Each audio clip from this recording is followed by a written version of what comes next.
সাকিব খান, সাকিব খান ভাইয়া। তো তার সাথে কাজ করার ইচ্ছা তো সবার থাকে, আমারও আছে। ইনশাল্লাহ যদি এমন কোনো সুযোগ হয় আমি অবশ্যই করব। তাকে আমার অনেক ভালো লাগে, আর তার সাথে কাজ করার জন্য সব নায়িকারাই তো। হ্যাঁ, ট্রেইলার আমি দেখেছি। বরবাদ নিয়ে আমি খুবই আশাবাদী, কারণ ডিরেক্টর যিনি মেহেদী হাসান হৃদয়, উনি অনেক ভালো কাজ করে। ওনার সাথে আমার নাটকে কাজ হয়েছে, তো ইনশাল্লাহ কাজটা অনেক ভালো হবে। ওনার সাথে আমার কথাও হয়েছে, উনি সিনেমা সম্পর্কে অনেক কথা বললো আমাকে। ইনশাল্লাহ যেটুকু ফুটেজ দেখলাম অনেক ভালো হবে। আর আজকে গানের ট্রেইলার ছেড়েছে, ওটা অনেক সুন্দর হয়েছে। ইনশাল্লাহ সুপার হিট হবে এবার ঈদেটা। হ্যাঁ, দেখা হয়, আমি ওনার ফ্যান, ওনার কাজ অনেক ভালো লাগে আমার।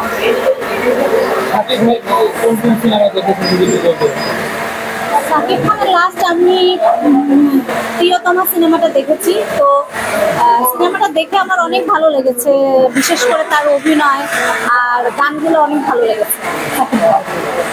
এবার মনে করছি বরবাদটা বেশি ভালো লাগবে, কারণ এটা যে অ্যাকশন বা যে গানগুলো আছে অনেক সুন্দর।